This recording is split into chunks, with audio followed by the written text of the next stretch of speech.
The NFC is by far the most interesting conference in the NFL. Obviously, the AFC seems rather predictable and seems as if the New England Patriots are the team to be in that conference in the AFC. And not only that, they are the favorites to not only go to the Super Bowl, but to win the Super Bowl. Also, when I look at the AFC, there's only really two teams I really want that are up and coming right up there are the Tennessee Titans and the Oakland Raiders, who are eventually going to become the Las Vegas Raiders. Those are really the two teams that are probably the most interesting, probably the most fun to look at in the next playoff picture. But other than that, really, it's the New England Patriots. But when it comes to the NFC, though, you definitely have a lot more options right there. Now, I'm just going to take this out right now. I made an NFL Power Rankings video. Click in the link in the description if you are interested, but after you're done watching this video, of course. And the team I laid it at number 2 was the New York Giants, and a lot of people didn't even put the New York Giants in top 5. Hey, some of them didn't even put in top 10. But I look at the Giants, I really feel that I put them number 2 because that's the team I feel that's going to reach the Super Bowl for the NFC. I really do. That's my prediction for it. But ideally, there's always such other possibilities with it. Now, ideally, I have said before that 1 seeds usually are the team to make it to the Super Bowl, or teams with buys and all of that. So first things first, if you look at 2016 the season, the team that made it to the Super Bowl was the New England Patriots. They were the number 1 seed. But then you had the Atlanta Falcons with the number 2 seed. Yeah, it was the first time in 3 years that a non-number 1 seed made it to the Super Bowl. Before that, it was the Denver Broncos versus the Carolina Panthers. Both of those were number 1 seeds. Before that, it was the New England Patriots versus the Seattle Seahawks. Those were both number 1 seeds. And before that, it was the Seattle Seahawks versus the Denver Broncos, and they were both 1 seed. So that was kind of a big trend. And ideally, you do need a bye. But one thing for sure about the NFC is your team could suck 1 year, but then could be into real playoff contention. I've heard the Carolina Panthers in 2014. They went 7-8-1. Obviously, they did make the playoffs, but when they made the playoffs, they weren't very good. Next year, they go 15-1, and they have the best record in the NFC and get a clear bye.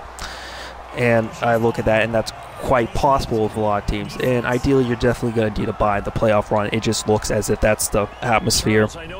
With it, I think a lot of players value rest a lot of the times, especially with the upcoming injuries and all of that. I think that's a big thing. So ideally, a team needs a bye. But really, here are some other scenarios that go out there. Now, the Atlanta Falcons, according to ProFootballFocus.com, I'll put the link in the description, was considered the most talented team, or the best team roster-wise in the NFL. That's ProFootballFocus.com, a fairly reliable site. I know some people aren't big of it, but I find it to be pretty good, and it's a pretty respectable opinion right there. So they had the number 2 roster right there. Also, another roster to look at is, obviously, I really enjoy the Green Bay Packers, just because when you have Aaron Rodgers, you obviously are going to have a great team. And they look at Martellus Bennett. Martellus Bennett is definitely a nice addition. He's definitely an upgrade from Jared Cook. As long as he stays healthy, he can get there. But one thing for sure about the Packers is their defense is a concern. So that's another team right there I'm looking at. Dallas Cowboys, heck, I'll throw them in there just because everyone's obsessed with Dak Prescott. Everyone looks at him.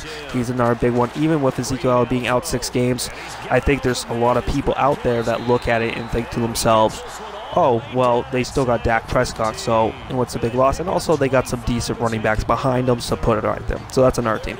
Obviously, you got the Seattle Seahawks, one of the most consistent teams in the NFL, or especially in the NFC.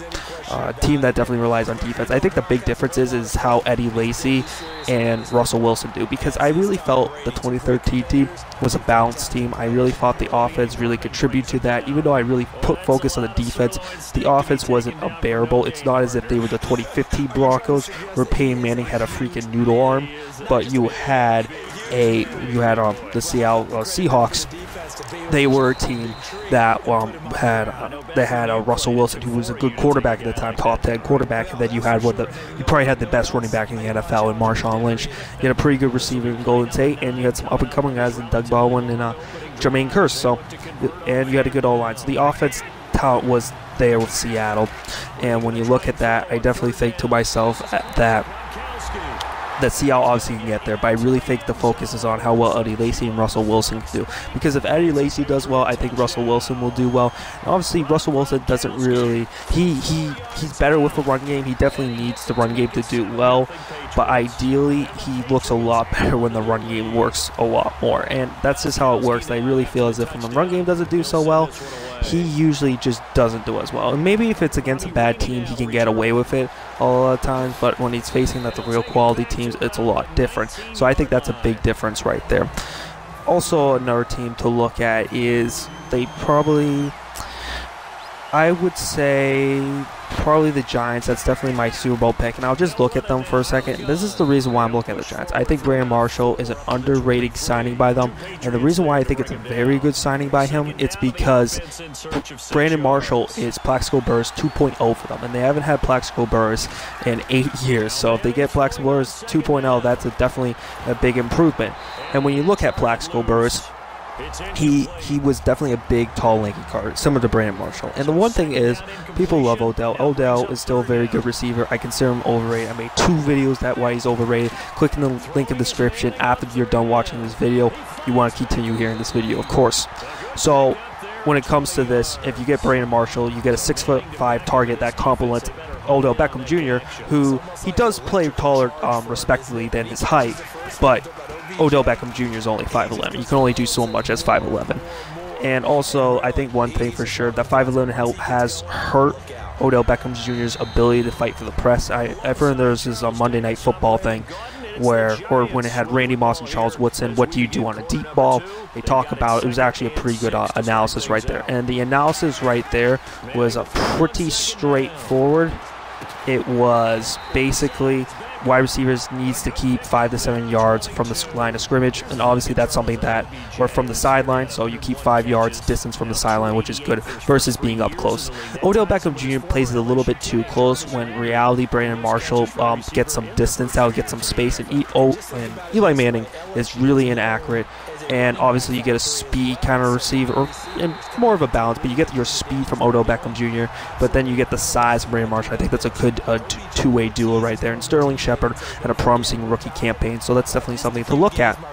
Now, when I look at this, I definitely think to myself, as the Giants obviously have the offense and they have the defense, I think obviously people would say, well, you have Eli Manning. Well, Eli Manning can become very good. He's a very inconsistent quarterback year in, year out. Not day in and day out, but year in, year out. He always ranks differently because in 2011, that man was dynamite. He might not face the best secondaries there, but he was definitely a quality quarterback by that point. He was definitely a clutch one and all that. You can rely on him in a big moment. So those are a lot of...